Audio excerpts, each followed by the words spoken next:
Good evening. This is Fear Knocks. Cemeteries look still from a distance, but once you get close enough, the quiet changes texture. Lights shift behind headstones where they shouldn't. Footsteps echo without matching any path. And sometimes, the air feels like it's waiting for someone who hasn't walked these grounds in years. If you're new here, subscribe so you don't miss our daily true horror stories. Tell me where you're watching from and what time it is. Your comments help this channel grow and reach more night listeners. All right, let's get into it.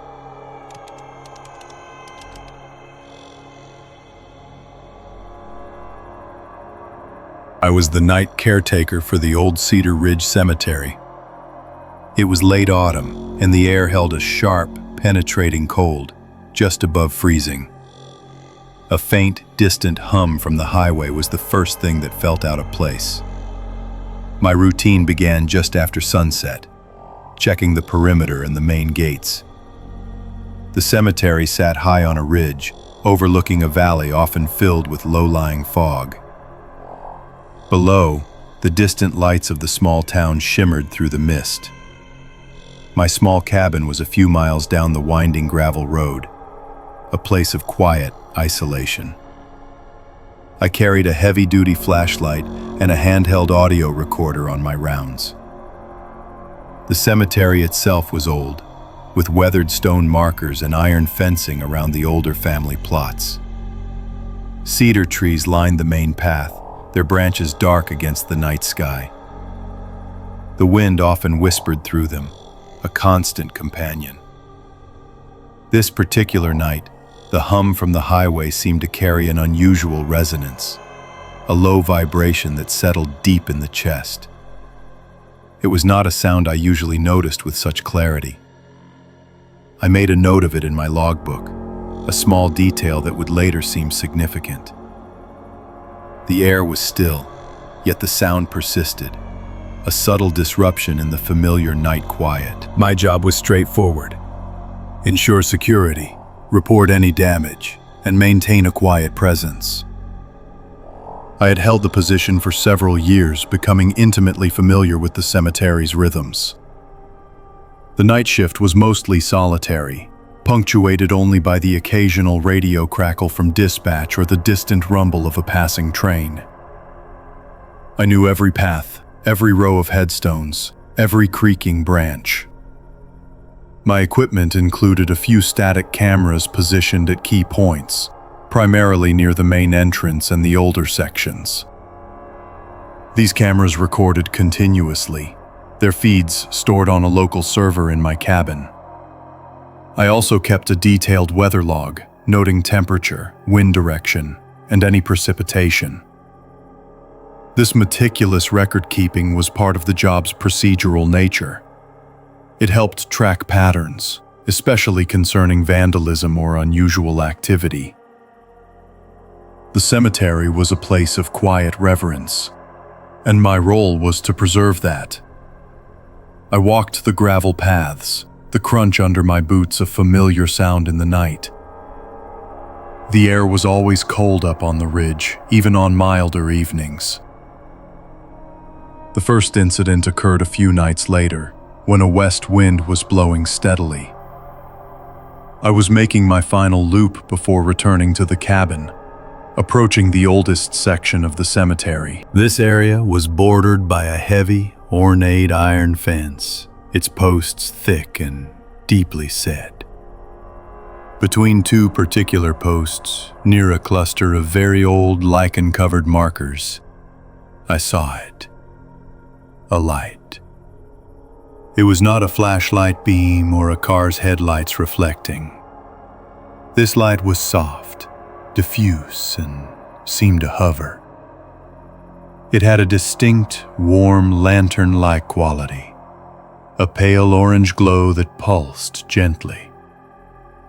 It appeared to lift slowly, perhaps a foot or so from just above the ground, then settled back down. The movement was subtle, almost imperceptible against the dark backdrop of the forest beyond the fence. I stopped, my breath catching in the cold air. The wind hissed through the cedar trees, a low, continuous sound. I raised my handheld recorder, pressing the record button.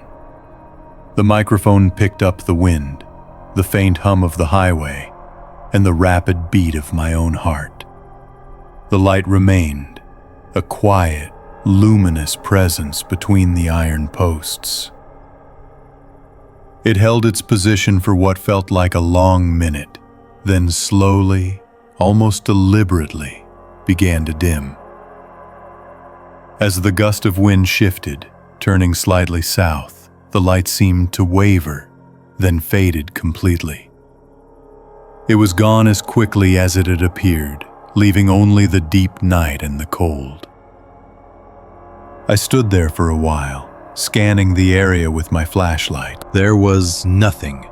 No person, no vehicle, no obvious source for the light.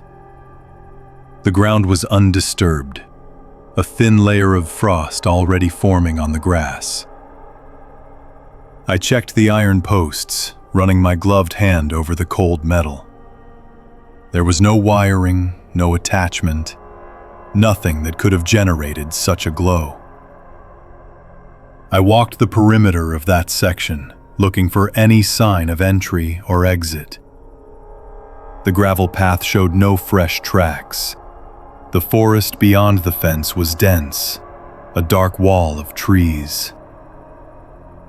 I returned to my cabin, feeling a strange mix of unease and disbelief.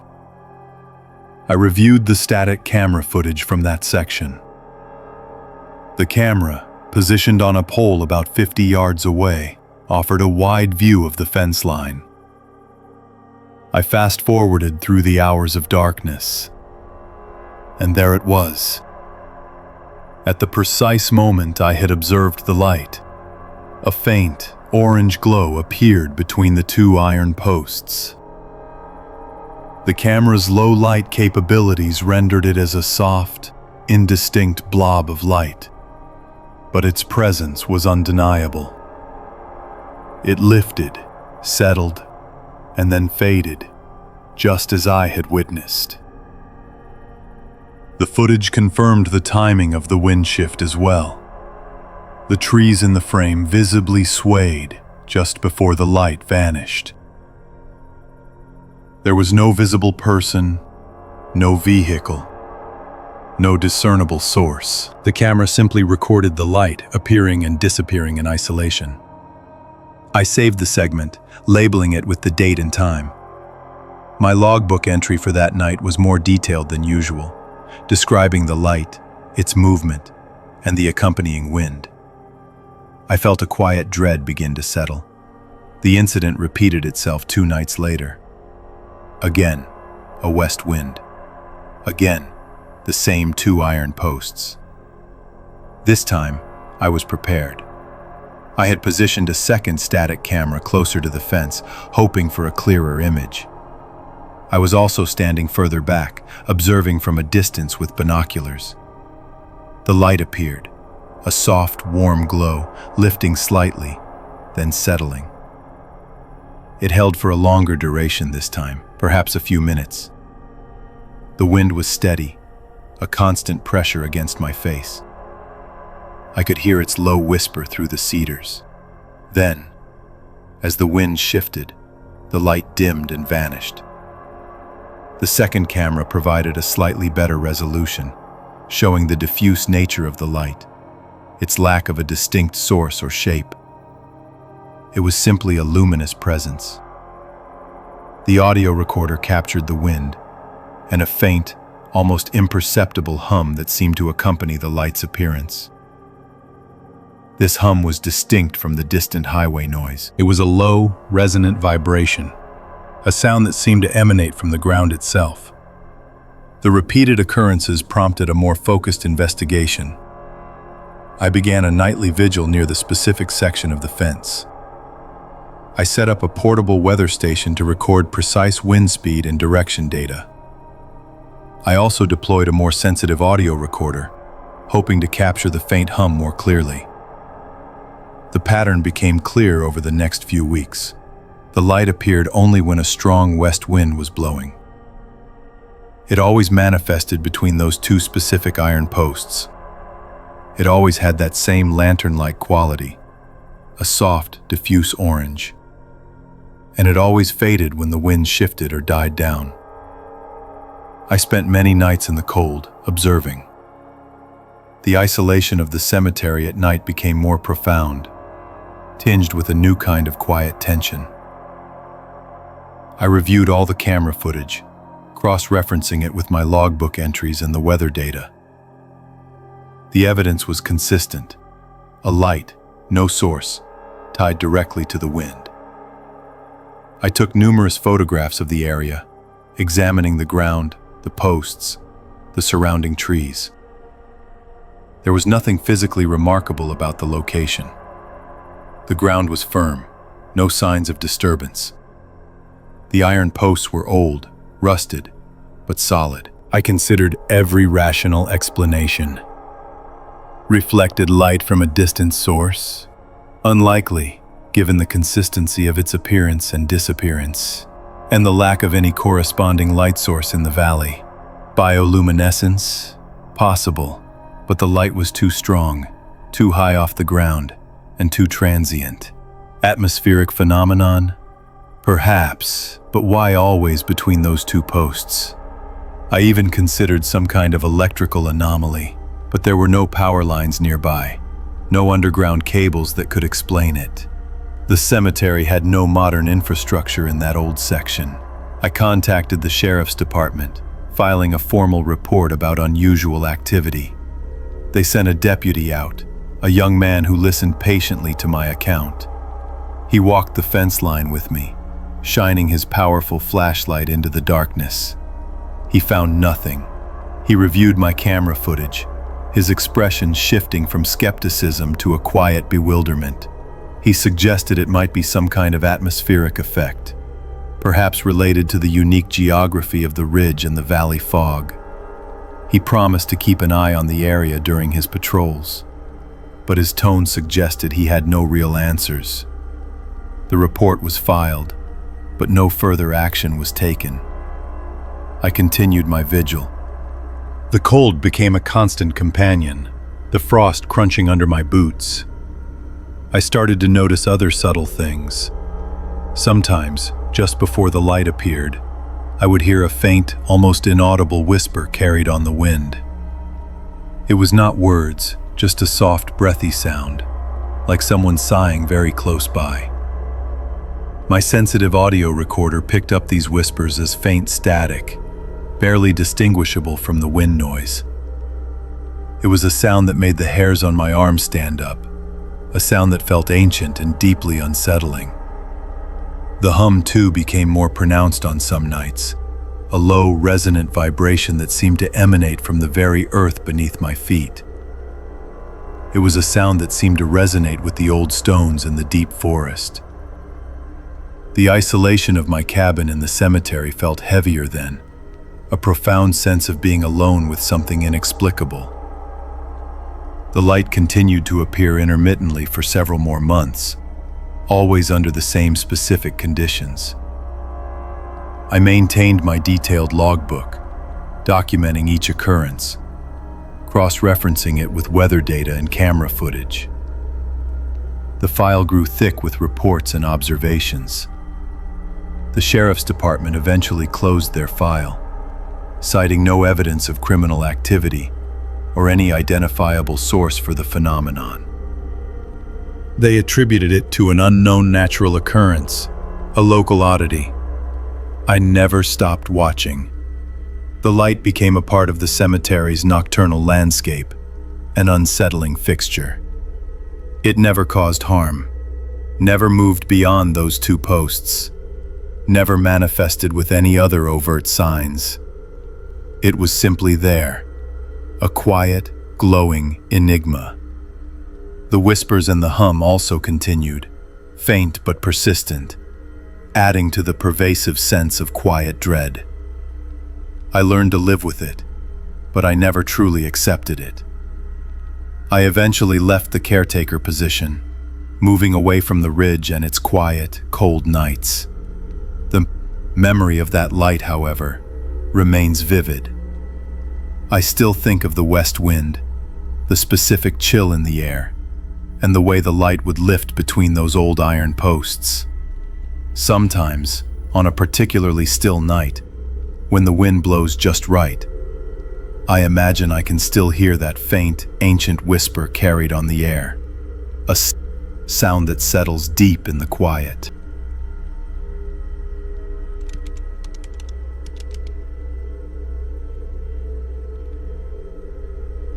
I was on my usual overnight watch, monitoring the old cemetery grounds. It was a late autumn night, barely above freezing, with a thin fog clinging to the ridge. A faint, steady light appeared then vanished far down the gravel loop.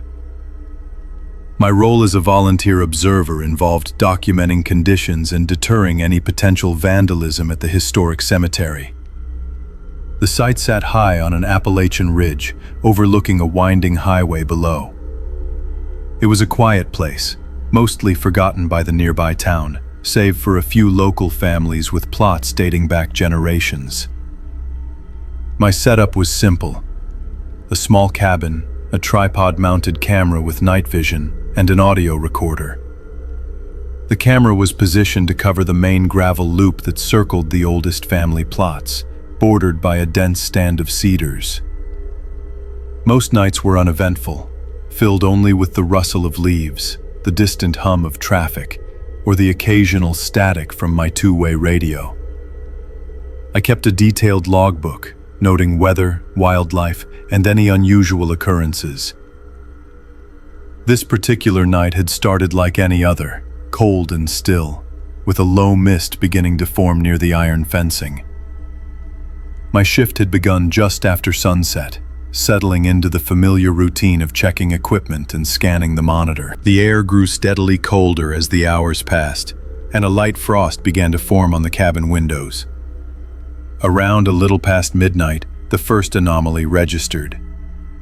It was a small point of light, not unlike a distant lantern, moving slowly from the far side of the loop. It was too small to be a vehicle headlight, and it cast no beam ahead of it.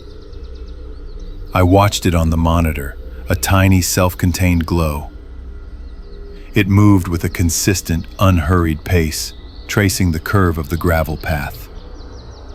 My audio recorder was always active, picking up the subtle sounds of the night. I listened intently, expecting the crunch of tires on frost-hardened gravel, or perhaps the muffled thud of footsteps. There was nothing but the faint, natural hum of the forest and the occasional whisper of wind through the cedars. The light continued its steady progress. It reached the edge of the cedar stand, a particularly dense section where the trees grew close to the path. The light then simply disappeared. It did not dim, nor did it waver. One moment it was there, moving, and the next it was gone, as if it had stepped behind an invisible curtain. I leaned closer to the monitor, my breath fogging the glass. My initial thought was that it had turned off the path, perhaps into the trees, but the cedars formed an impenetrable wall there. There was no trail, no break in the foliage. I waited, watching the empty space where it had vanished. A few minutes passed, then a few more. The cold in the cabin seemed to deepen. Then, the light reappeared. It was not where it had vanished, but further along the loop, near the old iron gate that marked the cemetery's secondary entrance. It was the same light, the same intensity, and it was moving again. It continued its path as if there had been no interruption, maintaining the identical, unhurried stride spacing I had observed before. It moved with a deliberate rhythm, covering the ground with an unnerving precision. I checked the audio feed again. Still nothing. No crunch of gravel, no rustle of clothing, no sound of any kind that would indicate a physical presence. The light completed its traverse of the loop, moving past the last of the family plots. And then, without any change in its luminescence, it faded. It did not disappear abruptly this time, but rather diminished slowly, like a lantern being carried away into a deep fog, until it was gone entirely. I sat in the silence of the cabin, the monitor displaying only the static image of the empty gravel path. My hands felt cold, despite the cabin heater. I immediately rewound the camera footage and the audio recording. I watched the sequence again, several times. The light's movement was perfectly consistent, its disappearance and reappearance seamless. The audio track remained clean, devoid of any sound that could be attributed to a moving object or person. I cross-referenced the time with my logbook. The incident had lasted for about 10 minutes from its first appearance to its final fade. The weather records for that night confirmed a clear sky above the low-lying mist. No precipitation and minimal wind. The next morning, as the first light touched the ridge, I walked the gravel loop. The frost was thick on the ground, crisp and unbroken. I examined the area where the light had vanished by the cedars. There were no footprints, no disturbed gravel, no sign that anything had passed through that dense section of trees. The ground was undisturbed, the frost pristine. I walked to the spot near the iron gate where it had reappeared. Again, nothing. The gravel showed only the faint, frozen imprints of my own boots from earlier in the night. I took a series of photographs, documenting the untouched frost, the dense cedars, and the general conditions. The isolation of the place felt more profound in the daylight. I compiled a detailed report for the Historical Society. It included the camera footage, the audio recording, and my logbook entries. I emphasized the lack of any corresponding sound on the audio track and the absence of physical evidence on the ground. The tire sound profile, which I had meticulously documented from various vehicles using the loop over time, definitively ruled out any car or truck. The stride spacing of the light, if it were a person, suggested a steady, measured walk, but there was no indication of a person. The Society's director, a pragmatic man, reviewed everything. He acknowledged the anomaly, but had no explanation. The report was filed, marked as unexplained light phenomenon. The incident left a quiet residue. I continued my volunteer shifts, but the nights felt different. The familiar hum of the forest now carried a subtle tension. Every distant light, every shift in the fog, drew my immediate, focused attention. The gravel loop, once just a path, became a boundary.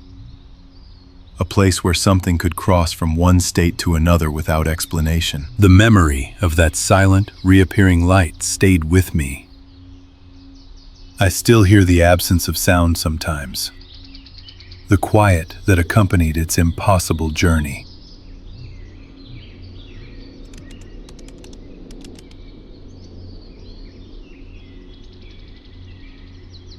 I was a field technician, tasked with environmental sound monitoring in remote Appalachian locations.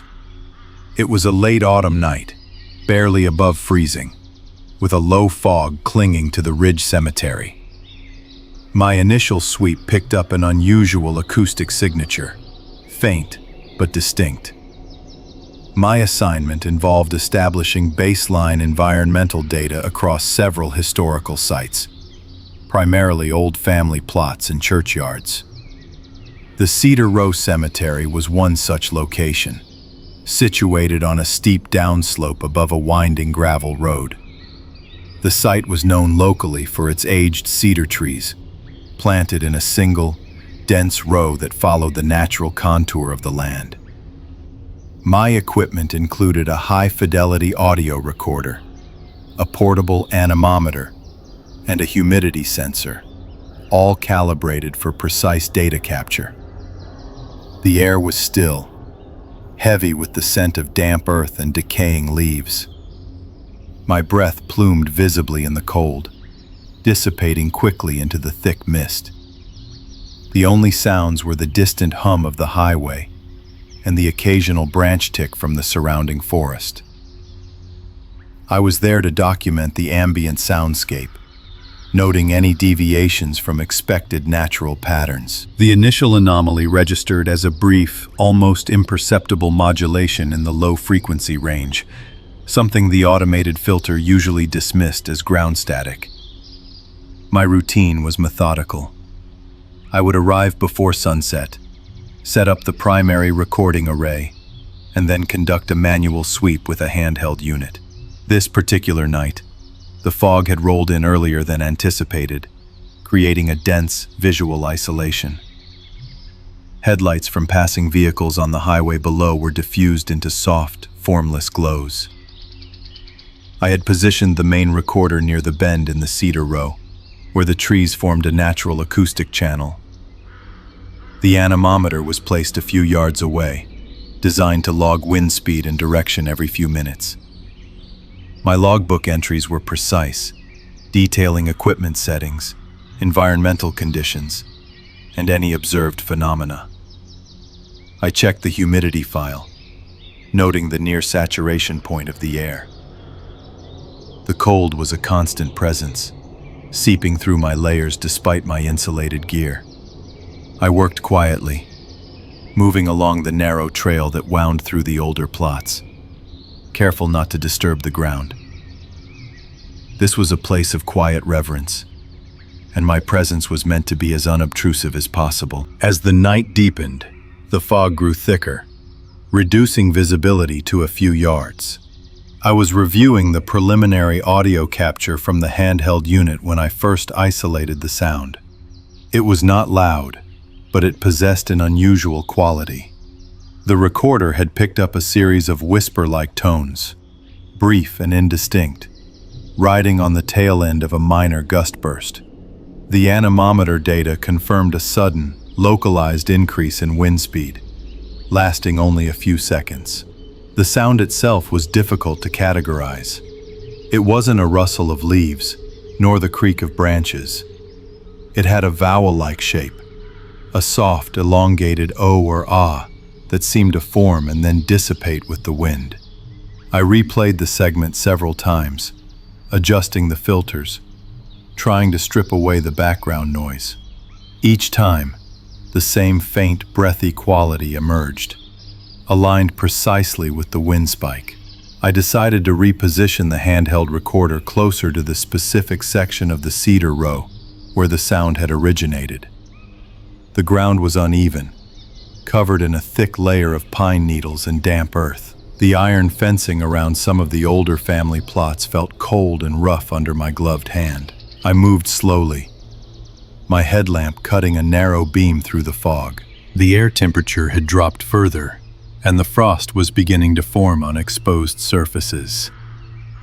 I set the recorder on a small tripod, angled directly into the dense foliage of the cedar trees at the bend. I then retreated a short distance, monitoring the live feed through my headphones. For a long period, there was nothing but the expected sounds of the forest at night.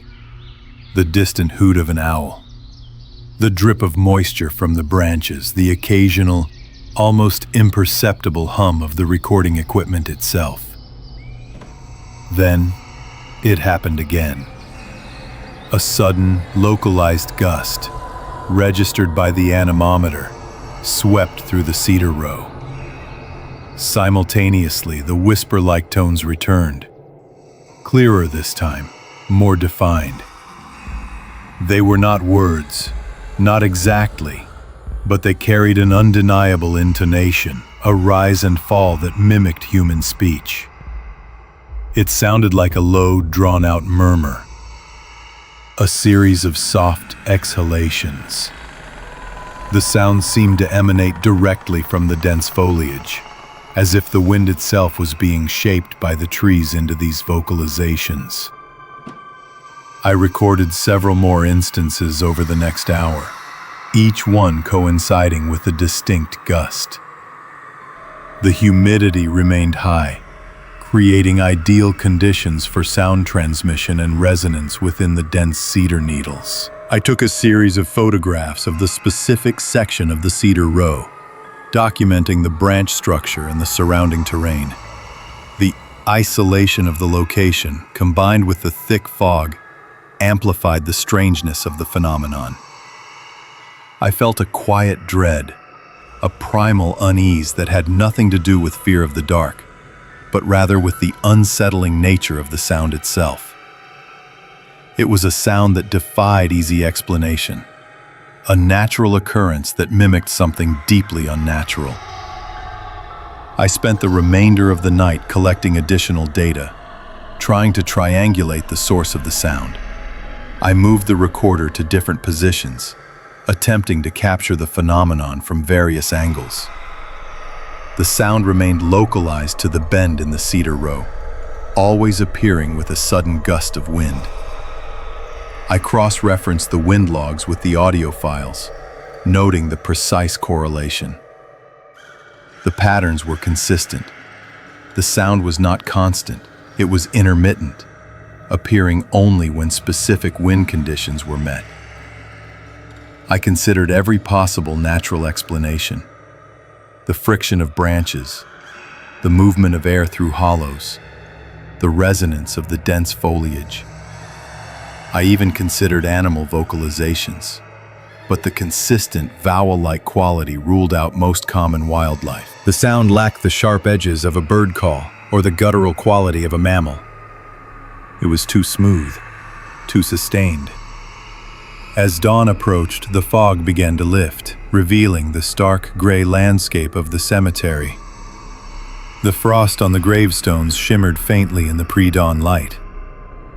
I packed up my equipment, feeling a profound sense of exhaustion and a lingering disquiet.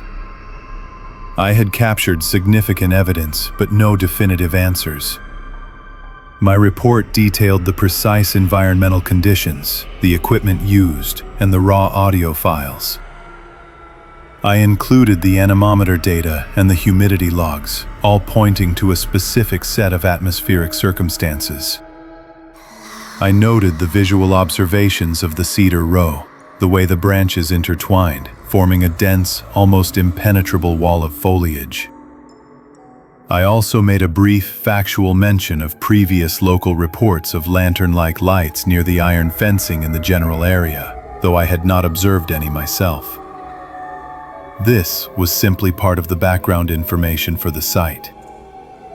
My findings were submitted to the project lead, along with a recommendation for further, more extensive acoustic analysis. The local sheriff's department was also provided with a copy of the environmental report, as per standard protocol for remote site monitoring. There was no official follow-up beyond the initial acknowledgement. The incident was logged as an unexplained acoustic anomaly. The recordings were analyzed by specialists, but no conclusive explanation was ever reached. The sound was classified as an unusual wind phenomenon, a unique interaction between the specific atmospheric conditions and the dense structure of the cedar row. It was deemed a natural occurrence, albeit one that produced an unsettling, anthropomorphic effect. My official report concluded with a recommendation for continued monitoring, particularly during similar weather patterns. The experience left a deep impression on me. The quiet dread of that night, the isolation, and the unexplainable murmurs have stayed with me. I still hear it sometimes, not with my ears, but in the quiet moments. It is a soft, breathy sound, carried on an imagined gust. It is the sound of the wind, shaped into something that feels like a whisper.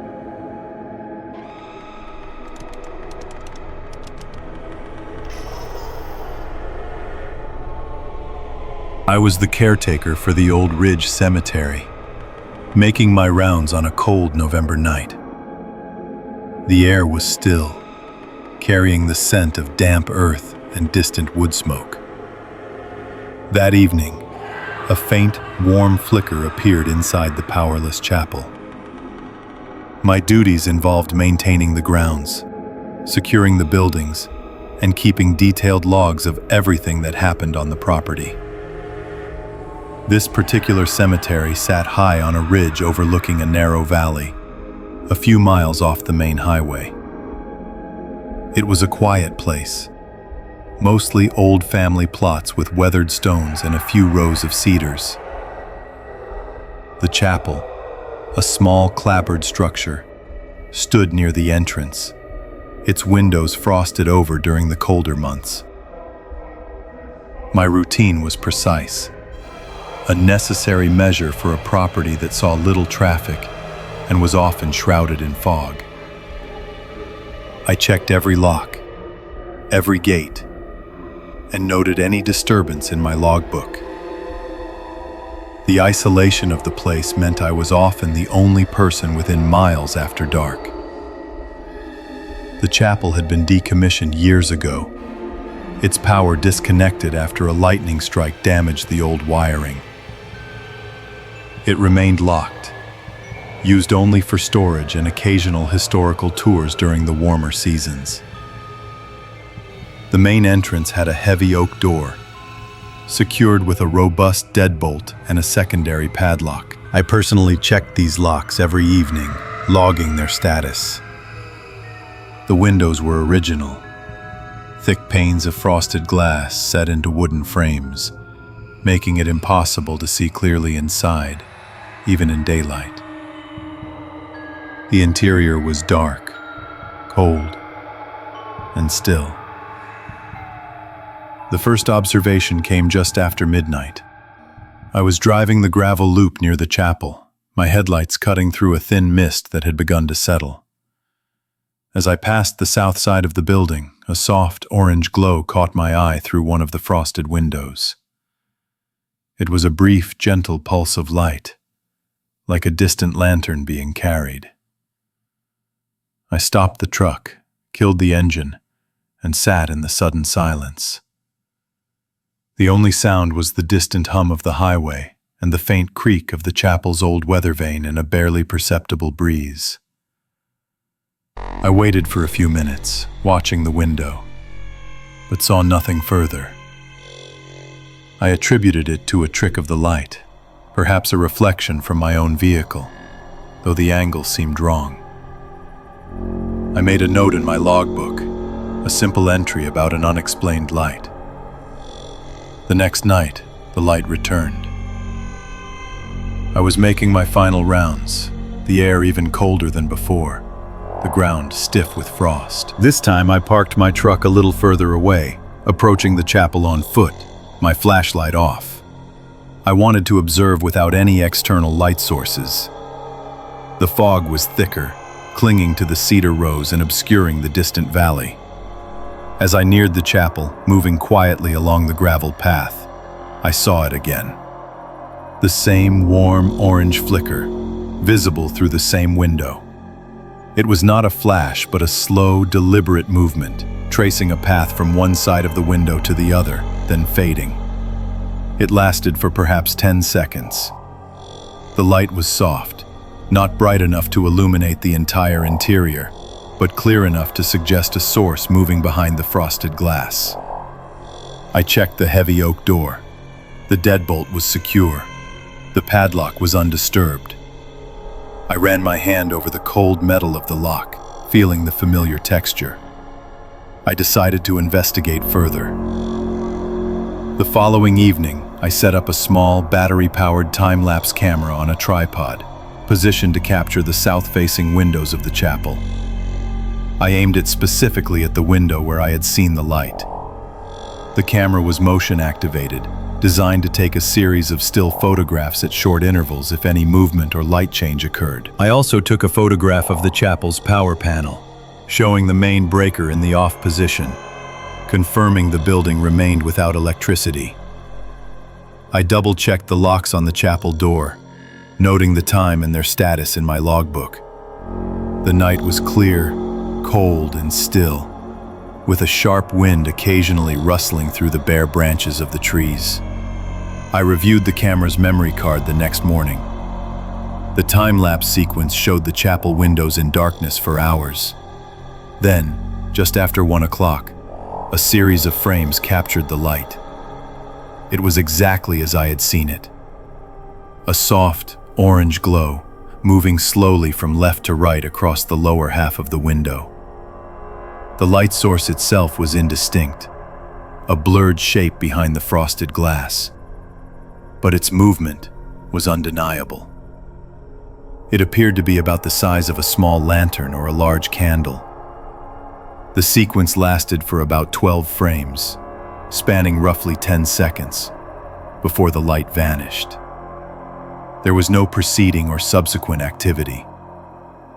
The camera recorded nothing else until dawn. This pattern continued for several nights. Each night, between 1 and 2 o'clock, the light would appear.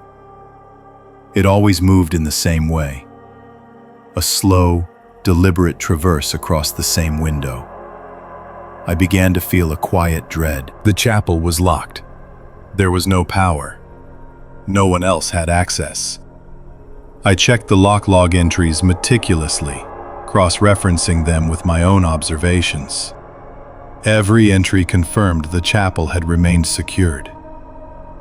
I even tried approaching the chapel from different directions, walking the trail through the forest behind it, hoping to catch a glimpse of someone entering or leaving. The ground was often covered in a light frost, showing no fresh footprints. I contacted the local authorities, filing a report about the unexplained activity. They sent an officer to inspect the chapel with me. We went through the building's interior, checking every corner, every crawl space, every possible entry point. The officer confirmed the power was off. He examined the locks, the windows, the roof. There was no sign of forced entry, no hidden access, no evidence of anyone having been inside. The interior was dusty, cold, and undisturbed. We found nothing that could explain the light. The officer suggested it might be a reflection from a passing vehicle on the highway, but the angle and the consistent timing made that highly improbable. The highway was too far, and the light was too localized. I continued to monitor the chapel. I moved the time-lapse camera to a different angle, hoping to capture a wider view, but the results were the same. The light appeared, moved, and vanished. I even tried placing a small, sensitive microphone near the chapel, hoping to pick up any sound. The recordings were mostly static, the distant wind, and the occasional rustle of leaves. Once, I thought I heard a faint whisper, a low, indistinct sound, but it was too brief and too muffled to be certain. It could have been the wind, or the hum of the old building settling in the cold. The cold itself seemed to seep deeper into the bones during those night watches. The incident was officially logged as an unexplained phenomenon. The local authorities closed the file, citing a lack of evidence for any criminal activity. I maintained my routine, checking the locks, reviewing the camera footage, and making my logbook entries. The light continued to appear for a few more weeks, always between 1 and 2 in the morning. Always the same slow, warm flicker across the frosted glass. Then, as abruptly as it began, it stopped. One night, it simply did not appear. The next night, nothing. It never returned. The chapel remains locked and without power. The old building stands silent on the ridge, overlooking the family plots. I still make my rounds, especially when the fog rolls in low across the valley. Sometimes, in the deep quiet of a cold night, I think I can still feel a faint presence, a residual cold, or hear a distant whisper carried on the wind.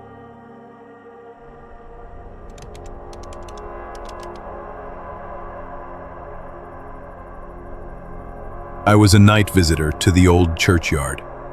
It was a cold autumn evening, just past midnight, with a thin fog settling over the ridge. A faint, metallic hum seemed to carry on the wind, something I had not heard before. My purpose that night was to document ambient sound profiles.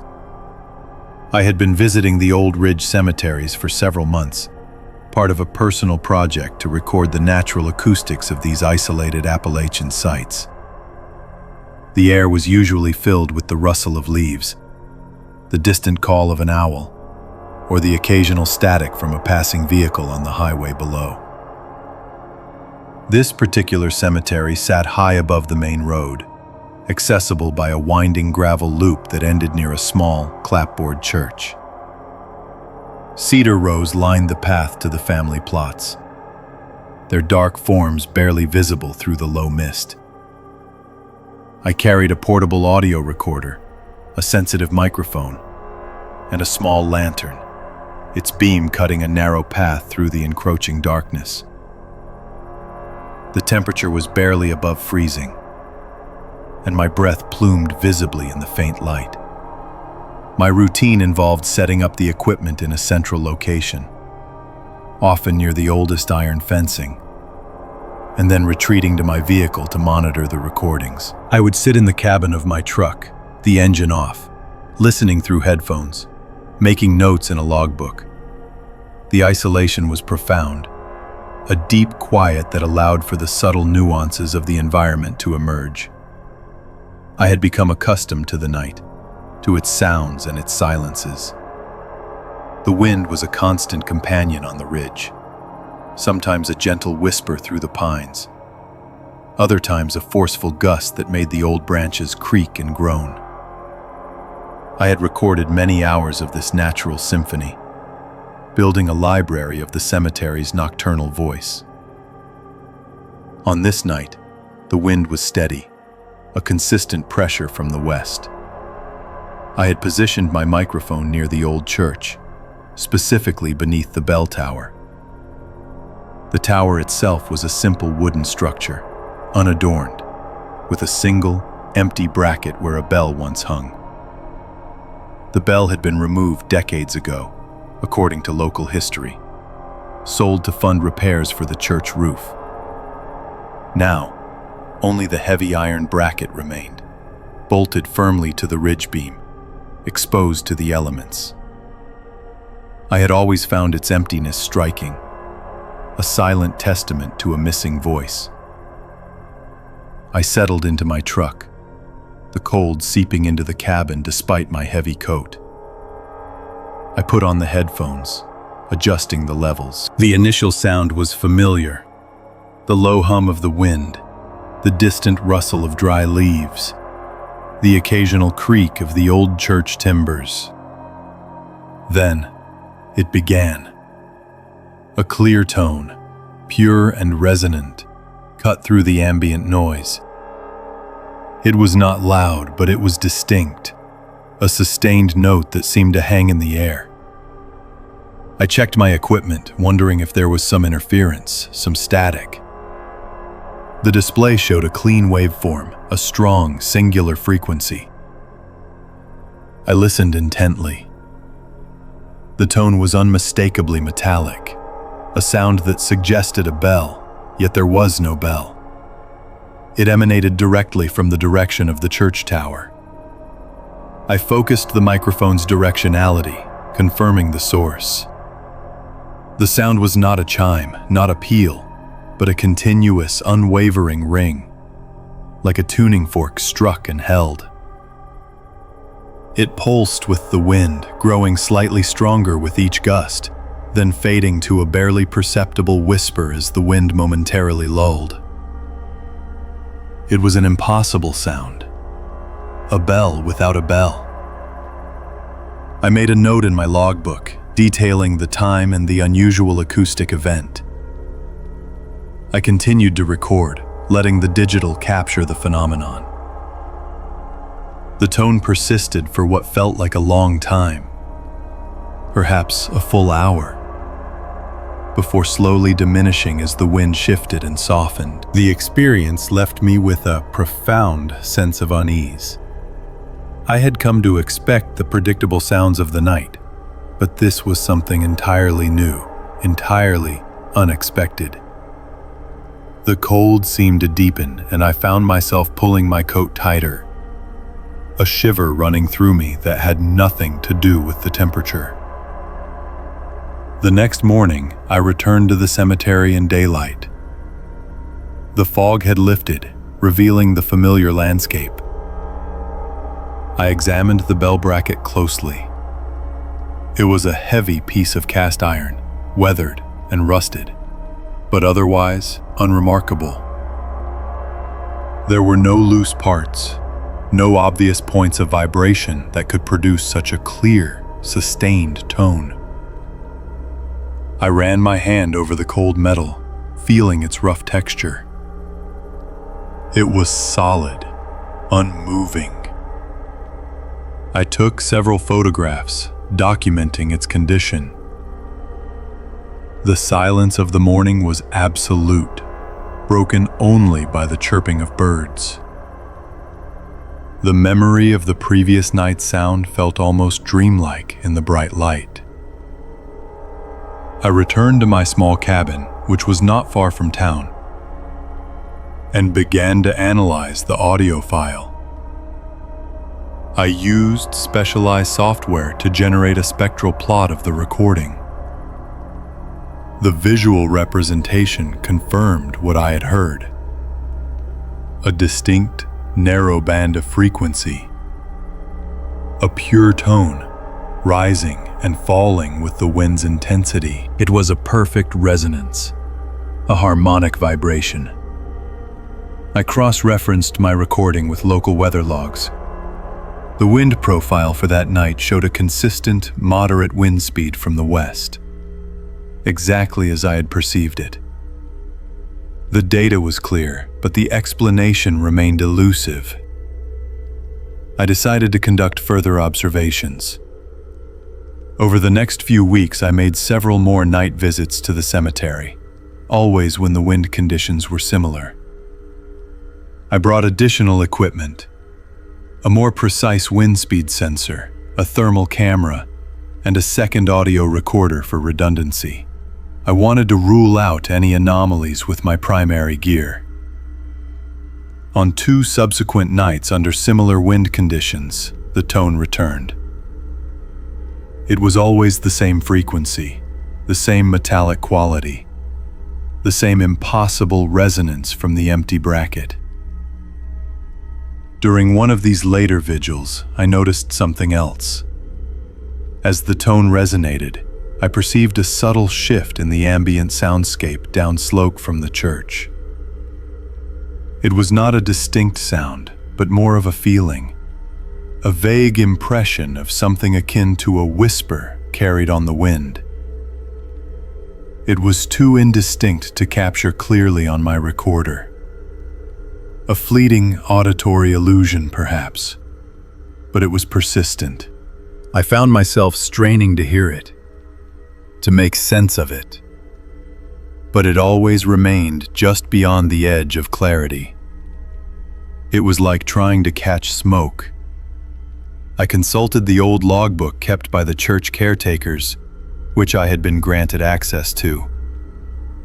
I found several entries from decades past describing unusual sounds, or the bell ringing without a bell during strong winds.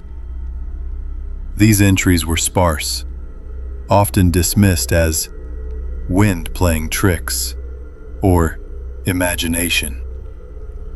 One entry, however, from a caretaker named Thomas, mentioned a spoken feeling that accompanied the sound, particularly when standing near the old family plots downslope. This detail resonated with my own vague perception. It was a chilling confirmation that my experience was not unique. I compiled a detailed report of my findings, including the audio analysis, photographs, and excerpts from the caretaker's logbook. I presented it to a local historical society, hoping for some insight or a plausible explanation. They acknowledged the oddity of the phenomenon, but offered no scientific or historical context that could explain a sustained, resonant tone from an empty iron bracket. The spectral plot was undeniable evidence of the sound, but its origin remained a mystery. The spoken feeling was dismissed as subjective interpretation, a common auditory phenomenon in isolated, windy environments.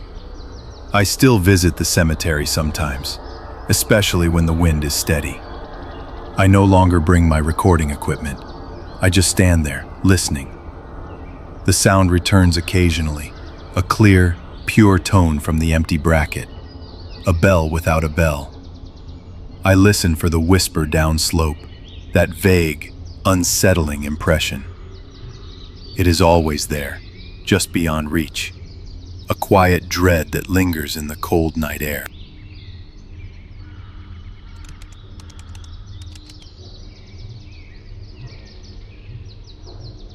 I was a volunteer ranger checking trail cameras in the old cemetery above the valley. It was a cool morning in late autumn, just before dawn, with a thick fog hanging low over the ridge. My path camera on the main gate had registered an unexpected light anomaly during the night. My routine involved early patrols of the various family plots and the surrounding forest trails. The cemetery itself was ancient, with moss-covered stones and iron fencing, nestled on a high ridge overlooking a narrow Appalachian valley. Most of the graves dated back generations, some to the early 1800s. The air was always still up there, especially before the sun cleared the eastern peaks. I carried a small pack with spare batteries, a thermal imager, and a handheld radio for dispatch. The crunch of my boots on the gravel path was usually the only sound for miles. I knew every cedar row, every winding path, and every clapboard church structure in the area. My job was to monitor for vandalism, check for fallen trees, and ensure the integrity of the historical sites. It was a quiet, solitary role, one I had held for several years. The isolation was part of its appeal. The previous night, around a little past midnight, the motion-activated camera at the cemetery's main entrance had recorded a brief, intense flare of light. It was not a car headlight, nor was it lightning. The light appeared to emanate from within the cemetery grounds, near the oldest section, before fading abruptly. There was no accompanying sound on the audio track, only the low hum of the forest. I had noted the incident in my logbook and planned a thorough inspection for the morning. The fog was particularly dense as I made my way up the winding access road. My headlights cut through the thick vapor, illuminating only a few feet ahead. The air felt cold, barely above freezing. I parked my truck near the small caretaker's cabin and began my patrol on foot. The ground was slick with dew, making the mossy stones treacherous. I moved slowly, my breath pluming in the cold air. The cemetery was silent, save for the distant whisper of wind through the pines.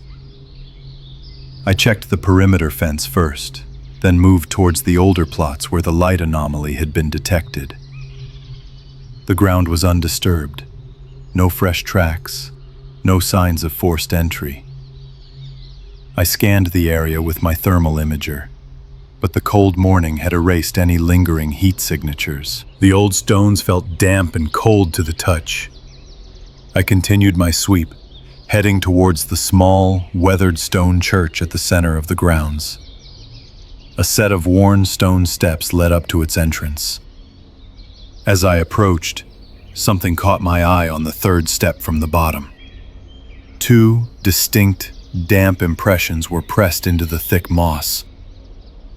They were roughly parallel, about 2 feet apart, and elongated, as if something heavy had been set down and then lifted. The dew on the surrounding moss sparkled, but within these two prints, the moss was flattened and noticeably darker, still wet from the pressure. It was not a footprint. It looked more like the impression left by the legs of a stretcher, or perhaps a long, narrow coffin. I knelt to examine them closely. The edges were sharp, indicating a recent impression. The dew had not yet begun to reform within the flattened areas. I pulled out my thermal imager. The screen glowed with the usual cool blues and greens of the environment. But near the riser of the step, just above the prints, a faint, diffuse bloom of yellow and orange appeared. It was a residual heat signature, barely registering, but definitely present. It was not a hot spot, more like a lingering warmth, as if something had rested there for a few minutes and then been removed. The path camera, positioned to cover these steps, should have captured anything. I took several photographs of the prints and the thermal reading. My heart rate had picked up slightly. This was not a typical finding. I checked the surrounding area again, looking for any other disturbance. Nothing. The gravel path leading to the steps was smooth and untouched. The grass on either side was undisturbed. There were no footprints in the dew-covered grass. No scuff marks on the stones. It was as if whatever had left those impressions had simply appeared on the steps and then vanished. The implications were unsettling. I radioed dispatch, reporting an unusual incident and requesting a review of the path camera footage from the church steps. My voice was calm, procedural, but I felt a prickle of unease. The dispatcher acknowledged my request and said they would pull the relevant files. I continued my patrol, but my focus was now entirely on the unexplained prints. I circled the church, checking every angle, every shadow. The fog seemed to thicken around me, muffling sound, enhancing the sense of isolation. I could hear the faint hum of the radio in my pack, a small comfort against the quiet dread. After completing my initial sweep, I returned to the caretaker's cabin. I uploaded the photographs and my notes to the system, detailing the size and spacing of the prints, the thermal anomaly, and the lack of other evidence. About an hour later, dispatch called back. They had reviewed the path camera footage from the church steps. The camera had been active throughout the night. It showed nothing. The steps remained empty from dusk until my arrival. There was no visible movement, no light, no figures, no objects appearing or disappearing. The footage was clear, despite the fog. It simply showed the empty stone steps, gradually becoming covered in dew, until my own figure appeared in the frame. This information deepened the mystery. The prints were undeniably there, fresh and distinct. The thermal signature, however faint, had been real. Yet the camera, positioned directly to observe those steps, had recorded nothing.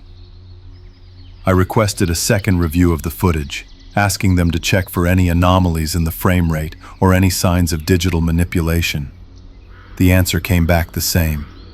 The footage was clean, continuous, and showed no activity on the steps. It was as if the prints had manifested out of thin air. I spent the rest of the day re-examining the area. I measured the prints again, confirming their dimensions. I checked the moss for any unusual chemical residue, though I found none. I even tried to replicate the prints myself, using various objects, but nothing matched the precise, flattened dampness I had observed. The local sheriff's department was notified, and a deputy came out to take a look. He was as puzzled as I was. Without any other evidence, or any sign of a crime, there was little they could do. The incident was logged as unexplained. The thermal camera was recalibrated and tested, confirming it was functioning correctly. The path camera footage was analyzed by a specialist who found no errors or gaps. The prints themselves slowly faded over the next few days as the moss dried and recovered. The incident was filed away in the logbook, a strange entry among routine reports of fallen branches and minor vandalism. I continued my patrols, but the cemetery felt different after that. The quiet hum of the forest seemed to carry a new, subtle tension. I still patrol those grounds. I still check the cameras, and I still walk past those stone steps. Sometimes, on particularly foggy mornings, when the dew is heavy and the air is still, I find myself looking for those prints again. I listen for any faint whisper that might accompany the fog, or any unexpected light near the old family plots. The memory of those twin damp impressions and the heat bloom that lingered without a source remains with me. It is a quiet, persistent presence in the back of my mind.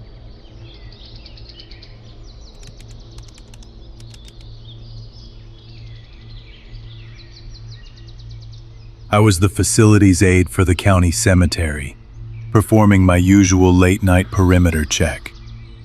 It was a cold, clear autumn night, the air crisp with the scent of damp earth and pine. A faint, intermittent hum seemed to carry on the wind from the direction of the old family plots. My duties involved securing the grounds, checking the perimeter fencing, and ensuring all gates were locked. The cemetery sat on a ridge overlooking a winding highway, nestled among thick stands of cedar and oak common to this Appalachian region. The main entrance featured a heavy wrought iron gate, flanked by stone pillars that had stood for generations. Beyond it, a gravel loop led to various sections, including the oldest family plots, some dating back to the early 1800s.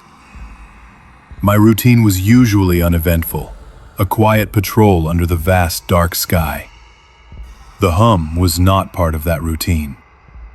It was a low, almost imperceptible vibration that seemed to resonate more in the bones than in the ears. I paused my vehicle, listening intently, but the sound faded as quickly as it had appeared, leaving only the rustle of dry leaves. My shift typically began just after dusk, extending past midnight. I drove a small utility vehicle, its headlights cutting through the deep shadows cast by the ancient trees. The air was often still and heavy, especially in the hollows. But on the ridge, a steady breeze usually kept the fog from settling too thick. I knew every curve of the gravel paths, every weathered headstone, and the precise location of each security camera. There were about a dozen cameras positioned strategically around the property, with one specifically focused on the main gate and the adjacent family plot sign. This particular camera had a clear view of the gate's full width and the corner where the oldest section began, marked by a faded wooden sign. My job was largely preventative, a visible presence to deter vandalism and ensure the sanctity of the grounds. I logged my observations, noted any discrepancies, and filed a report at the end of each week. It was a solitary job, but I preferred the quiet solitude of the cemetery to the noise of town.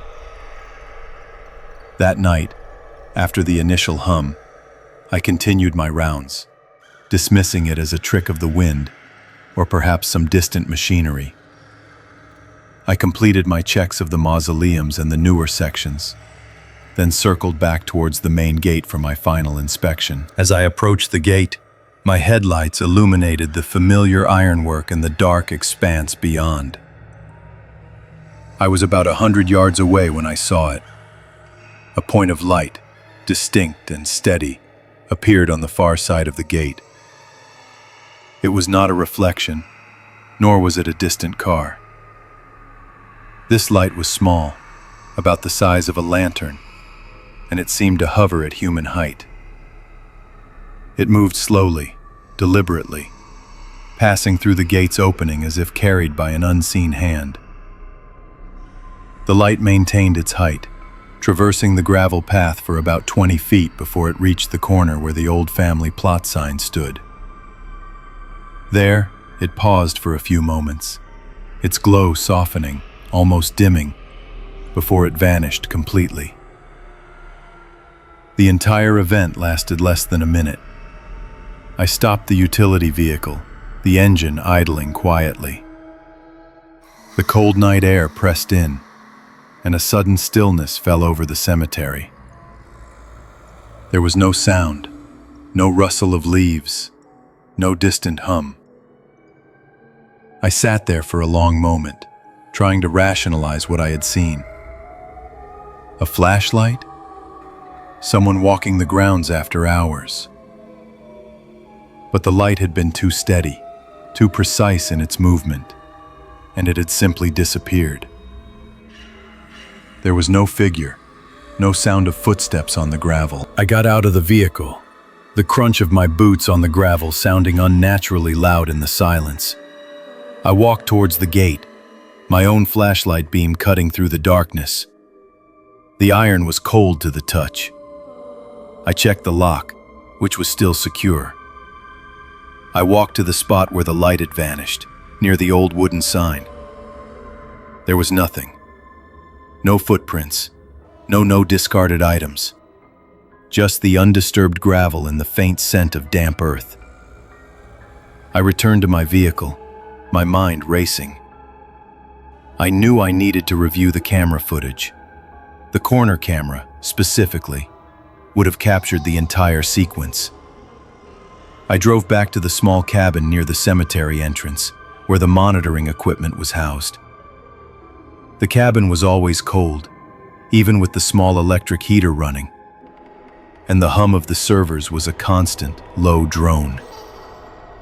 I pulled up the feed from the corner camera, rewinding it to the approximate time I had witnessed the light. The footage was grainy, as expected, but clear enough. And there it was, a small, luminous orb, just as I had seen it, appearing on the far side of the gate. It moved with an unnerving smoothness, maintaining a consistent height, about 5 feet from the ground. It passed through the gate, traversed the path, and paused by the family plot sign. Then, it simply faded out of existence. There was no person, no visible source for the light, just the light itself. I watched the recording several times, trying to find a logical explanation. A drone? But the movement was too slow, too deliberate, and there was no sound on the audio feed. A prank? But how could someone make a light vanish like that without a trace? I checked the weather records for the night. The air temperature was barely above freezing, with no fog or heavy mist that could distort light. The wind was light from the north. I made a detailed entry in the caretaker logbook, describing the incident precisely, noting the camera footage reference. I also cross-referenced it with previous entries. There had been a few vague mentions over the years of unusual lights or flickering in the old section, but nothing as specific or sustained as what I had observed. The incident repeated itself. Not every night, but on specific nights, usually when the atmospheric conditions were similar. Cold, clear, and with a particular type of temperature inversion. These were the nights when the air near the ground was colder than the air above it, trapping any ground-level fog or haze. On these inversion nights, as I began to call them in my notes, the light would reappear. It always followed the same path, emerging from beyond the gate, clearing the ironwork at human height, moving to the family plot sign, and then dimming into nothingness. I started keeping a separate log, meticulously documenting each occurrence, noting the exact time, the weather conditions, and any other sensory details. Sometimes, on these nights, I would hear a faint, almost inaudible whisper on the wind, like distant voices, but it was always too indistinct to make out any words. It was like static, just at the edge of hearing. I installed a second, higher-resolution camera near the gate, hoping to capture more detail. The new footage confirmed my previous observations. The light was a self-contained entity, moving without a visible source. I even tried to intercept it once. On an inversion night, I parked my vehicle out of sight and waited near the gate, hidden among the cedar trees. The cold was intense, biting at my exposed skin. When the light appeared, I stepped out, intending to approach it to see if it would react. But as I moved, the light paused, its glow seeming to intensify for a brief moment. Then it vanished faster than usual. It was as if it had detected my presence. I felt a profound sense of isolation, standing there in the dark, the silence pressing in. My radio, usually a source of comfort, remained silent, only a low hum from its standby. I compiled a comprehensive report, including the new camera footage and my detailed log entries. I presented it to the cemetery board. They listened politely, their expressions unreadable. They acknowledged the unusual nature of my observations but offered no explanation. They suggested it might be atmospheric phenomena, or perhaps a new type of drone technology. I knew it was neither. The consistency of the pattern, the specific path, and its apparent awareness of my presence defied any conventional explanation. They filed my report, and life at the cemetery continued. I continued my patrols, and the light continued its appearances on inversion nights. The quiet dread became a constant companion. The light still appears sometimes, on those specific, cold, clear nights. I no longer try to intercept it. I simply observe, document, and file my reports. The hum, the whisper, the cold, the light.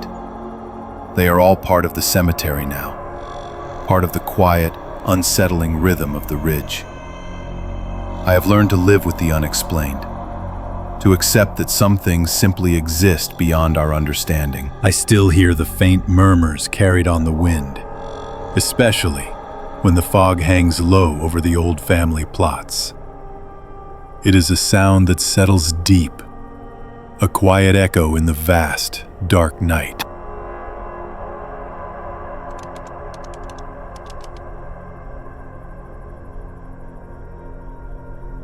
I was a utility technician, driving a service route through the western Appalachian foothills. It was late autumn, well past midnight, and the air held a sharp chill. A faint, rhythmic hum began to register on the radio, a sound I did not immediately recognize. My job involved routine checks of remote power infrastructure, often requiring me to be out on the winding mountain roads long after dark. This particular night, I was on a stretch of old highway, a route I had driven countless times over the past several years. The hum on the radio was persistent, a low thrumming that seemed to pulse with a subtle, almost imperceptible rhythm. It was not static, nor was it the usual interference from power lines or distant broadcasts. I slowed the truck, listening more intently. The sound seemed to emanate from the right side of the vehicle, growing slightly stronger as I approached a familiar pull-off. This particular spot overlooked a deep valley, with a small, fenced-in family cemetery nestled just below the ridgeline. I decided to pull over, thinking perhaps a loose antenna or some local electrical anomaly was causing the disturbance. The isolation of these roads meant few other vehicles were present at this hour. My routine on these night shifts was methodical and predictable. I would check the grid, log any anomalies, and report back to dispatch if anything significant arose. The truck was a familiar extension of myself, its engine a constant, reassuring presence. The roads were mostly gravel in these higher elevations, narrow and often shrouded in fog during the colder months. I knew every curve, every dip, every pull-off. The air was always crisp, carrying the scent of pine and damp earth. My radio was usually quiet, save for the occasional crackle of dispatch or the low hum of a distant station. I carried a flashlight, a logbook, and a dash recorder that captured the road ahead. The solitude was usually a comfort, a quiet backdrop to my work. I had never encountered anything truly out of the ordinary. Nothing that couldn't be explained by weather, wildlife, or mechanical issues. This night, however, felt different. The hum was a new variable, an unexpected disruption to the familiar quiet of the forest. I guided the truck onto the gravel pull-off, the tires crunching softly as I brought the vehicle to a stop. The engine ticked quietly as it cooled. I cut the headlights, plunging the immediate area into near-total darkness. I wanted to hear the hum more clearly, to isolate its source without the ambient noise of the engine or the glare of the lights. The radio continued its low thrum, a faint hiss now accompanying the rhythmic pulse. I leaned forward, my hand resting on the dashboard, trying to pinpoint the sound. The air outside was cold, barely above freezing. A thin layer of frost had begun to form on the windshield. I could see the faint outline of the chain-link fence that separated the pull-off from the steep drop-off to the valley below. Beyond that, the dark shapes of cedar trees marked the boundary of the old cemetery. Then, it happened. The hum on the radio abruptly ceased. The sudden silence was profound, almost physical. In that instant, a sound emerged from the darkness beyond the fence line. It was a soft exhalation, a drawn-out whisper that seemed to form itself into something resembling a name. It was not a clear word, not a distinct utterance, but a collection of sounds that resonated with the cadence of a human voice, speaking a single, short name. The sound was low, almost a sigh, yet it carried an undeniable presence. It felt directed, as if spoken directly to the truck, or to me. The cold seemed to deepen, pressing in from all sides. I held my breath, straining to hear it again. The forest was utterly silent now. No crickets, no rustling leaves, just the faint tick of the cooling engine. I waited for a long moment, my eyes scanning the darkness beyond the fence. There was nothing visible, no movement, no light. The whisper had been singular, a brief, unsettling punctuation mark in the night. My heart began to beat a little faster, a dull thud against my ribs. I reached for the radio, turning the dial slowly, but it remained silent, the hum gone. I pressed the button for the dash recorder, ensuring it was still active. It was. The small red light glowed steadily. I felt a prickle of unease, a sensation I rarely experienced on these isolated routes. The sound had been too specific, too deliberate to be dismissed as wind or an animal. It had been a sound that felt like a response, an answer to the sudden cutting of the headlights. I slowly turned the headlights back on, their beams cutting through the darkness, illuminating the fence line and the first few rows of the cemetery. Nothing. Just the weathered headstones and the dark, silent trees. My first instinct was to document the anomaly. I checked the dash recorder, ensuring the incident was captured. The device recorded both video and audio from the cabin. I then initiated a full radio frequency scan, hoping to identify any unusual signals or interference that might explain the sudden hum and its abrupt cessation. The scanner cycled through frequencies, displaying only the expected background noise. There was no unusual static, no strong, localized signal. The air remained cold, and a thin fog began to drift up from the valley, obscuring the distant view. I stepped out of the truck, my boots crunching on the gravel. The cold air bit at my exposed skin. I walked slowly towards the chain-link fence, my flashlight beam cutting a path through the gathering mist. I examined the fence line carefully. The chain link was old, rusted in places but sturdy.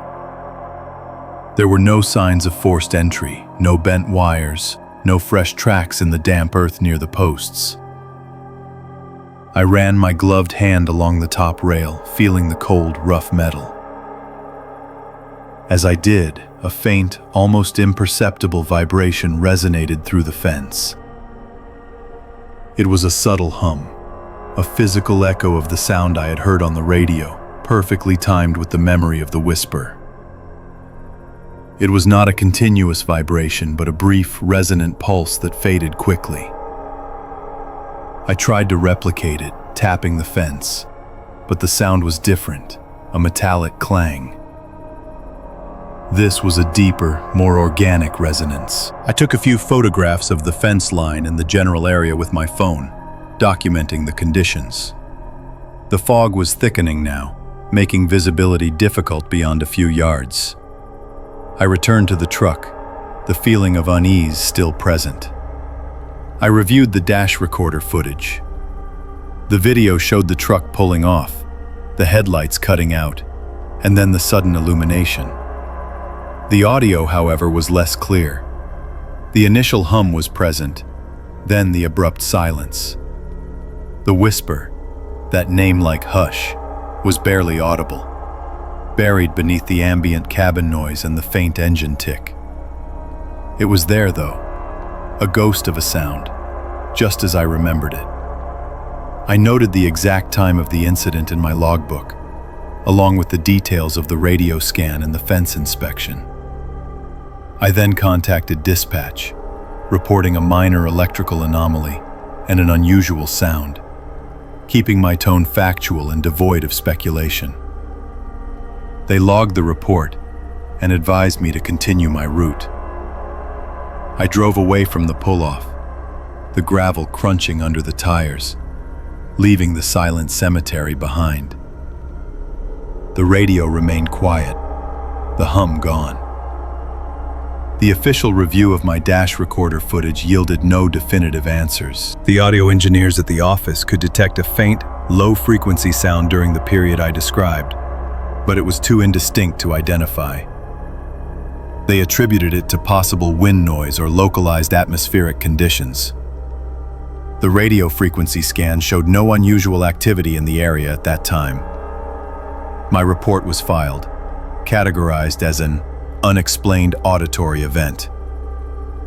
Local authorities were notified, and a sheriff's deputy conducted a follow-up inspection of the pull-off and the cemetery the following morning. Their report stated that no evidence of trespass or disturbance was found. The ground was undisturbed, the fence intact.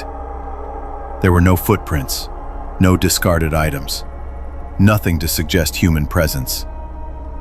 I continued my night shifts, driving the same routes, passing that same pull-off countless times.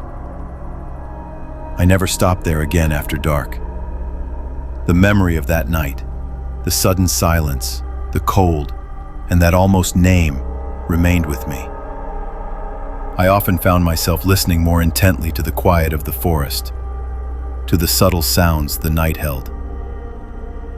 The incident became a quiet entry in my personal logbook, a reminder of something observed, but never fully understood. It was a brief, unsettling encounter, a moment when the familiar landscape of the Appalachian night seemed to shift, revealing a deeper, unexplainable layer. Sometimes, when the night is particularly still, and the fog rolls in low over the ridges, I still hear it. It is not an actual sound, but an echo in my mind, a quiet resonance. It is that name-like hush, a whisper from the darkness, a sound that lingers just beyond the edge of hearing.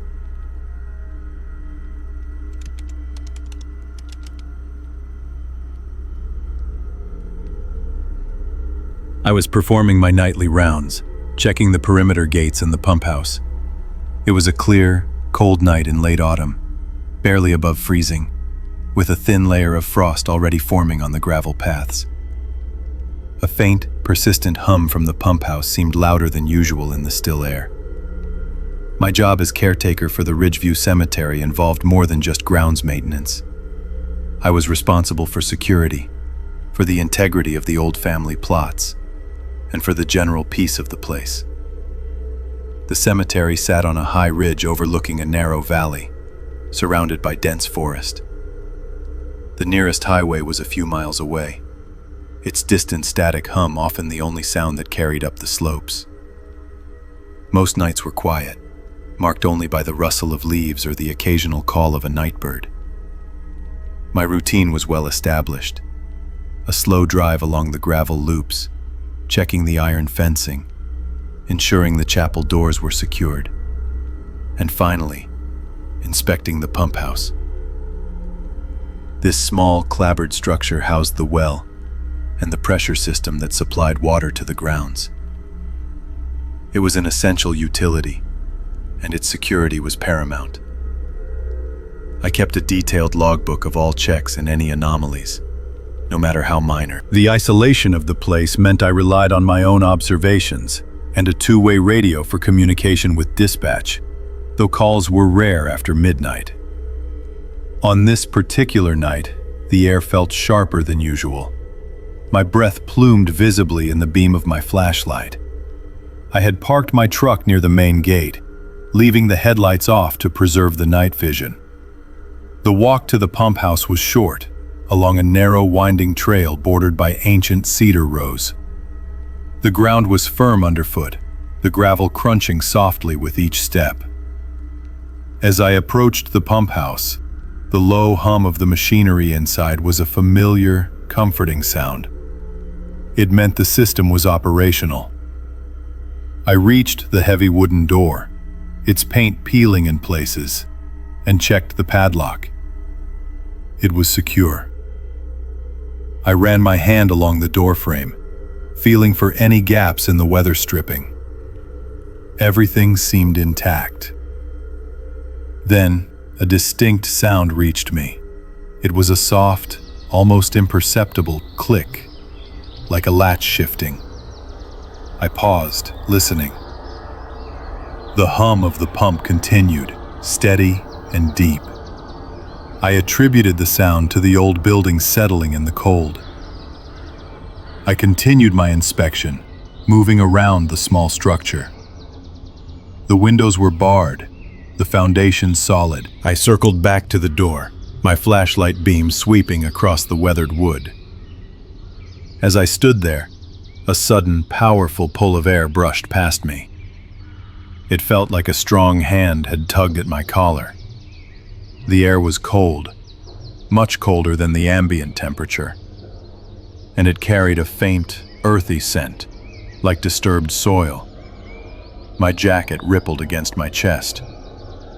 The pump house door, which I had just confirmed was securely latched and locked, visibly shuddered. The sound was unmistakable, a deep, resonant thud as the heavy door was pulled inward against its frame, then released, only to be pulled again with less force. It was not a violent slam, but a deliberate, sustained tugging motion. I stood frozen for a moment, my flashlight beam fixed on the door. The padlock remained in place. The door seals, which I had checked moments before, appeared undisturbed. Yet, The air continued to tug at the door, a rhythmic, almost breathing motion. The hum of the pump inside seemed to falter for a fraction of a second, a subtle dip in its steady tone, before resuming its normal pitch. I could feel the static electricity prickle on my skin. I took a step closer, my hand reaching for the door. The wood felt cold and rough under my palm. I pressed against it, feeling the resistance of the air current. It was not a gust of wind from outside. The air around me was still, the cedars unmoving. This force was localized entirely to the door itself.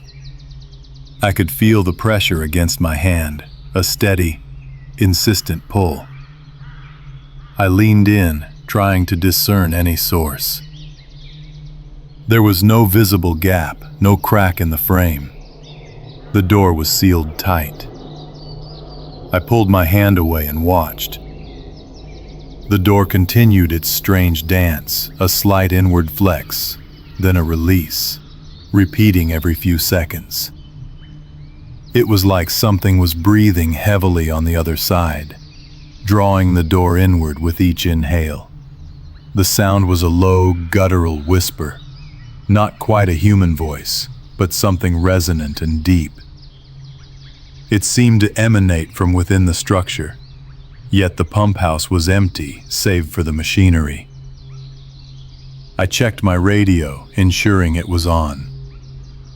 The static was minimal, indicating no atmospheric disturbance. I considered calling dispatch, but what would I report? A door that was being pulled inward by an invisible force.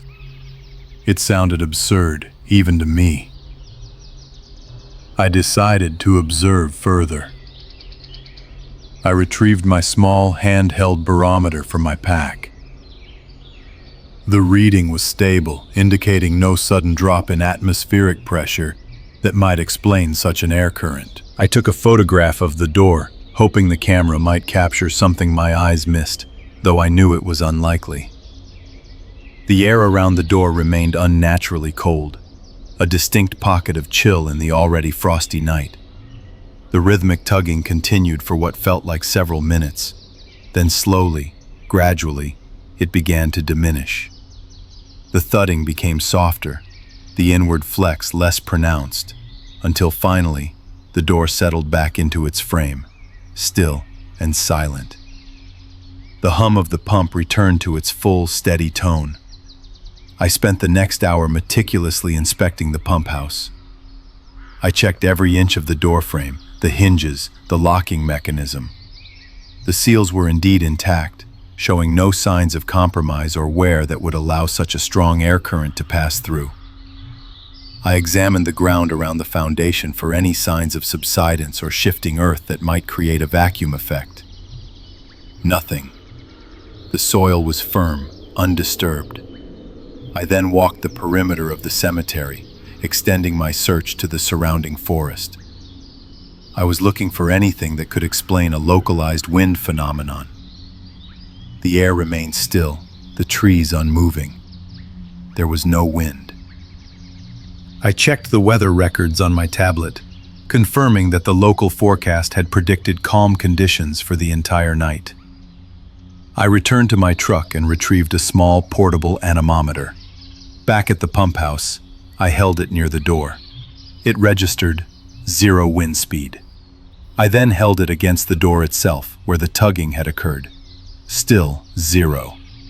The lack of any measurable wind, combined with the door's sealed state, made the incident even more perplexing. I walked to the edge of the ridge, looking down into the ravine that ran alongside the cemetery.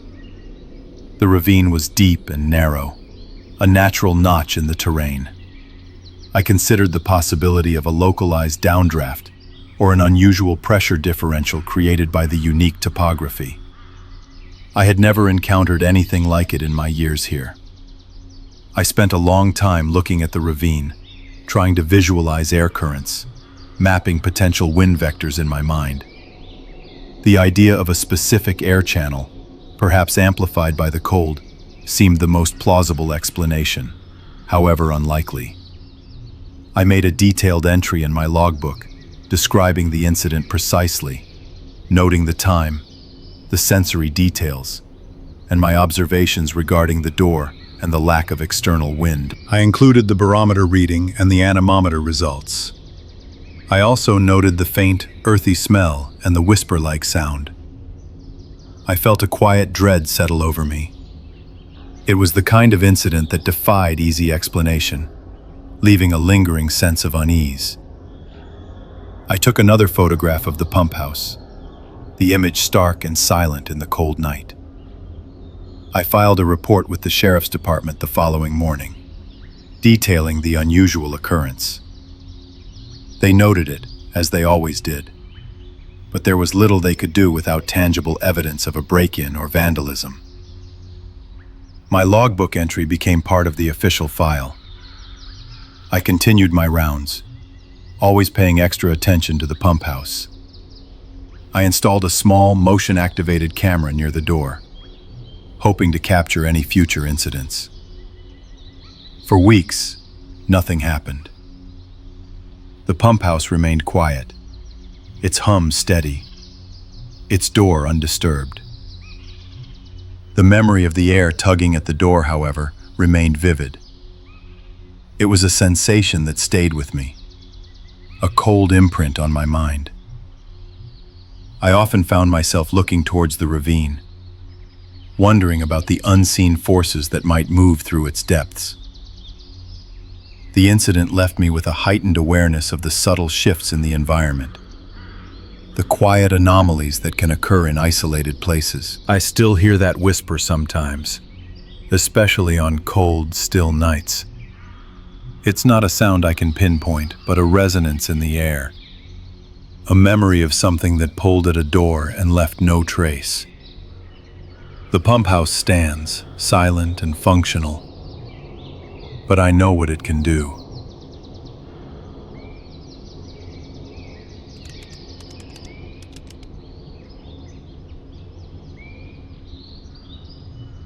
I was part of a small observation team, tasked with monitoring remote sites in the Appalachian foothills. It was late autumn, the air crisp and carrying the scent of damp leaves. Our first anomaly came from a passive acoustic sensor near an old family plot. My role involved the setup and maintenance of long-term surveillance equipment. We focused on areas reported for unusual light phenomena or unexplained sounds. This particular site was a small, isolated cemetery, perched on a ridge above a winding gravel road. It contained about 36 graves, many dating back to the early 1800s. A low, wrought iron fence enclosed the oldest section, where several prominent family plots were located. Our primary objective was to gather objective data, free from local folklore or personal interpretation. We deployed dual cameras, one thermal and one optical, along with a sensitive audio recorder. The equipment was powered by a discrete solar array and battery bank, designed for weeks of autonomous operation. We checked the system every few days, downloading data and ensuring everything functioned correctly. This routine was usually uneventful. A quiet drive through the forest, a brief stop, then back to our cabin. The initial report came in during a routine data review. I was sifting through several days of audio files, listening for anything out of the ordinary. Most of it was ambient forest noise, wind through the pines, distant animal calls, the occasional hum of a passing vehicle on the highway below. Then, I heard it. A distinct, clear tone, almost like a bell, but with an unusual resonance. It was brief, lasting only a few seconds, and seemed to emerge from the general background noise. I marked the timestamp and cross-referenced it with the optical camera feed. The footage showed the iron fence around the oldest family plot. Tied to one of the vertical bars was a thin, tarnished tin ribbon, perhaps a foot long. Nearby, secured to the same bar with a piece of twine, were several old coins. their surfaces dull with age. The camera view was steady, showing no human presence. The wind was light, barely rustling the cedar rows that lined the cemetery path. I isolated the audio and amplified it. The sound was unmistakable. It was not a single object vibrating. The tin ribbon and the coins were moving together, swaying in unison, producing a combined metallic resonance. The sound was not random clinking, it was a sustained, clear tone, almost musical. I reviewed the weather log for that specific moment. The wind speed had been minimal, registering only a slight breeze. Yet, the objects on the fence moved with a deliberate, almost synchronized motion. The sound faded as quickly as it began, coinciding with a sudden lull in the wind. This pattern repeated itself a few times over the course of an hour, always during these brief lulls, always with the same distinct tone. The objects would move, produce the sound, and then settle as the wind picked up again. It was counterintuitive. I called in the rest of the team. We reviewed the footage and audio together. Nobody had an immediate explanation. The thermal camera showed no heat signatures near the fence. The optical camera was clear, showing only the fence, the ribbon, and the coins. We checked for any signs of tampering during our last visit, but the site was undisturbed. The ground around the fence was soft, covered in pine needles and damp earth, but there were no footprints. The objects themselves were simple, common items, often left at grave sites as tokens of remembrance. The tin ribbon was old, likely from a decorative tin box. The coins appeared to be pre-war pennies, their copper surfaces darkened. The mystery was not the objects themselves, but their behavior. They moved and resonated in a way that defied the prevailing wind conditions. We decided to deploy additional sensors. We placed accelerometers on the fence bar itself, hoping to measure the precise vibrations. We also added a directional microphone, focused solely on the objects. Our next visit was about 3 days later. The weather had turned colder, and a thin fog clung to the ridge, obscuring the distant highway. The air felt sharper. We downloaded the new data. The pattern had continued. The accelerometers confirmed the synchronized movement of the fence bar, the ribbon, and the coins. The directional microphone captured the tone with even greater clarity. It was a single, sustained note, almost like a tuning fork, but with a slight metallic edge. The sound always occurred during a downrush, a sudden drop in wind speed, rather than during a gust. It was as if the objects were reacting to the absence of wind, or perhaps a very specific, localized air current that our general weather station was not detecting. We spent several hours on site observing. The fog was thick, reducing visibility to a few dozen yards. The forest was quiet, save for the occasional drip of moisture from the trees. We heard nothing directly. The objects remained still. We checked the camera feeds in real time. Nothing. It was only when we reviewed the recorded data back at the cabin that we found another instance. A brief, clear tone, captured during a moment when the wind had dropped to almost nothing. The camera showed the ribbon and coins swaying, then settling. There was no visible force acting upon them. No person, no animal, no obvious air current. The ground remained undisturbed.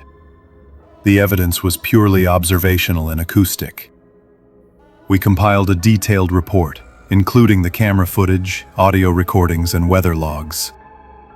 The local sheriff's office reviewed our findings, but they had no explanation either. They noted the lack of any criminal activity or vandalism. The file was marked as an unexplained environmental anomaly. We eventually removed our equipment from the site. The objects remained on the fence, left undisturbed. The incident was logged, filed away with other reports of unusual phenomena in the region. We never found a conventional explanation for the synchronized movement or the clear, sustained tone. The data simply showed what had occurred without offering a cause. Sometimes, late at night, when the wind picks up outside, I still hear that sound in my mind. It was a quiet, precise sound, a resonance from something unseen. It was just tin and coin, moving together, singing in the lulls.